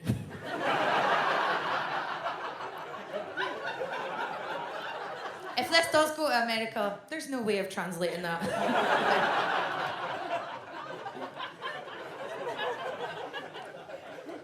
Went to the front of the class. I stood in front of the box. Took all my strength to open it and look inside. Looked down. 100% a glove puppet on a pile of dead leaves. The whole school knew except for me. If you think my comedy's dark and cynical, that is the moment all hope died in my life. And they still won't teach primary school kids that LGBT people are real. I spent a year talking to a badger that doesn't exist. A week after this, I overheard our art teacher, Miss Christie, telling one of the other teachers, as if we couldn't hear, oh yes, they let go of Jim Curran last week. It turns out he was drinking heavily on the job. And those two boys from earlier just turned to me and went, "Hi, Fern, guess what? We saw him walking his dog in town. It's got 4 legs." Twist the knife in, why don't you? People in power just lie to you. I think people are getting more progressive on sexuality because I get a lot of younger people coming to my tour shows and they're so cool in terms of seeing sexuality as a spectrum, and I think it's great. And I says to my wee boyfriend, now people view it this way. Could you be anywhere else on the Kinsey scale of sexuality? And he answered really earnestly. He was like, I've thought about it, but I honestly don't think I want to suck a dick. I was like, Connor, no one likes to suck a dick. It's just a polite thing to do. Look, America was never great, but it was hopeful. There were periods where there was progress being made. There was more, we were trying to be kinder, more inclusive, equal rights for everybody. And I think if America wants to get back to that place, then we need to build a time machine and go back and kill the person responsible for the mess we're in now. And I'll do it. I will do it. And I understand the canon of how this works. Once you use the time machine, then you've altered the space-time continuum and the fabric is ripped and torn and the time machine can't exist anymore, so it stops existing. But I'll do it. I will go back and I will kill Jesus Christ. I'll do it. I'll do it for you. I'll do it for all the kids out there. And I'm not gonna go to like when he was 30, because he was kind of ripped, as I understand, Dude was cut and had like a 12-man security detail with him at all times, so I wouldn't go there. And I certainly wouldn't go to when he was first born, the Immaculate Conception, the Virgin Mary, and I think that's a little unseemly to kill a one-day-old, but we really don't know anything about Jesus, though, literally from the day after he was born up until he was like 30 and a half, right? We don't know anything about like teenage Jesus. We know, we don't know anything about 14-year-old, sullen, mopey, covered in acne, hormones raging out of control, just emo Jesus, just, school's a prison, right? Just constantly jerking off, right? Constantly. 14-year-old boys jerk off 7 times a day minimum, all right? And Jesus is no different. And they didn't have Nivea back then. There was no lotion. So 14-year-old Jesus' dick looked like an overcooked hot dog that had been left in the rain for a week and then discovered by a pack of rabid raccoons. But so and we all know the story about the, Immaculate Conception, right? That's heartwarming story where God implanted his seed into the Virgin Mary, right? So he could give us his son, right? God took his seed, seed is cum. That's what it is, seed is cum. So God took his cum and he put it in the Virgin Mary. And here's the thing, he's everyone's God, everyone on the planet. He's everyone's God, so he had to figure out which cum he was gonna put into the Virgin Mary, because he's got literally thousands and thousands of different cums. So he had to go, which cum am I gonna put inside the Virgin? Should it be Indo-Asian, or Nordic, or Mayan, or Aboriginal, or Namibian, or Incan, or Arapaho, or... You know what? I'll go with Jew. Jew's my... Yeah, that's good cum. That's good cum. And then God took his cum, and God's way in the heavens. He's all the way in outer space, and he had to take his cum and send it right through all the different galaxies and solar systems, and he sent it all the way, but it always had to maintain an eternal temperature of 98.6 degrees Fahrenheit, right? Otherwise the cum would have degraded. And so he had to like speed it up and then slow it down, and had to go through different galaxies and solar systems till it got to the Milky Way, and then it found our solar system, avoiding planets and moons and asteroids and space dust, and always, again, maintaining an eternal temperature of 98.6 degrees Fahrenheit. Then getting to Earth, and they go through all the different atmospheres, because God loves atmospheres. So he gave us a whole bunch, and it's got to go through the exosphere and the thermosphere and the mesosphere and the stratosphere and into the troposphere, and then wait for the opportune time for Mary to go like this, and then up it went. And because Mary is a human woman, she went through the 9-month gestation period, and where she grew Jesus, and then God sent the angel Gabriel to Joseph and Mary to explain what was happening, and to say, you have to go to Bethlehem, okay? Either to be counted for the census or to not be counted for the census. It's a little vague, and historians aren't really sure of exactly what, but we need to get you, for the sake of the story, we need to get you to Bethlehem, okay? It's called a writer's device, all right? So we need either for the census or to not be, it doesn't matter. You need to go to Bethlehem, and then,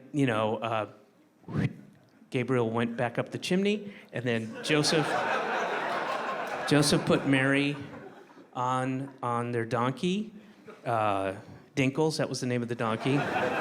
It's in the Bible. Joseph, Mary, and Dinkles the donkey. They went to Bethlehem, and we all know this part of the story. They got to the inn in Bethlehem. The inn, singular. There's only one. They got to the inn, but there's no room at the inn. So they had to sleep in the manger. Now here's a question. 2,023 years ago, what was the difference between a room at the inn and the manger? There's no difference. There's no difference. You're still sleeping on hay next to a goat, They act like it's an Airbnb where the Wi-Fi went out. No, I'm sure that when the innkeeper told Joseph, you'll have to sleep in the manger, it's like, good, some fucking fresh air for once, And so they got to the manger, and they laid down on the hay, and then Mary started going into labor. They started timing her contractions, coming quicker, and she's about to give birth to the Son of God. And there's a little commotion in there. She's gonna give birth. Joseph, it's time. And Jesus is coming, but he's not coming out. He's not, what's happening? Because I can feel it, and he's trying to get out, but he's not coming out. And here's what they leave out of the story. But when God implanted Mary with his cum, he forgot to do something that's really integral to the whole process. He forgot to fuck Mary. So her hymen remained intact. So Jesus is ready to come out, but there's this wall of flesh, and he's like punching and kicking and screaming and clawing and scratching, and he can't do it, and it's traumatic. I mean, ask any Scientologist what happens in there. It'll scar you for billions of lives, and I mean, it messed him up good. It gave him a messiah complex, and so Mary sussed out what was happening, said, Joseph, hang on, I'm gonna get back on Dinkles, maybe go around triple speed, see if I can knock this little fella out of there, and she did. She tore her hymen, came back, and then she laid down, and she started to give birth to the Son of God. And then here comes Jesus out of this massive hairy bush. Got a Jewish woman in biblical times, come on, it's a massive Carrie Bush. And here comes Jesus, and he's covered in placenta. There's a little bit of blood, and there's shit too, because that's also part of the birthing process. When you give birth through the vaginal canal, you lose control of your bowels and your sphincter, and shit comes out. It happens. There's shit. So here comes the Lord and Savior of all mankind, just covered in shit, and they cleaned him off with some hay and some goat urine, and then. So I would go to Jesus when he was like 4, right? And I would dress appropriately so as not to arouse suspicion. I would bring something to distract the villagers. You know, I'd be like, hey, check this out. It's a Furby. I would take Jesus. Hey, kiddo, come out. I want to take you down to the river and show you something that's pretty cool. All right. So listen, kiddo. Listen. So this is very important for me to say and very, very important for you to hear. I want you to know this, okay? You are a beautiful person with beautiful ideas. You live your life in a clean, honest way that is all about other people. You're about kindness and generosity, selflessness, love, unconditional love. You're about diversity, equity, and inclusion, all right? And this is not about you, okay? This is about your fans who are gonna take every word you say and willfully, maliciously twist it for their own perverted sense of power. And everything they do is completely antithetical to everything you ever preached and the way you wanted us to live. And they will literally murder millions of people in your name and drive millions of others to suicide in your name.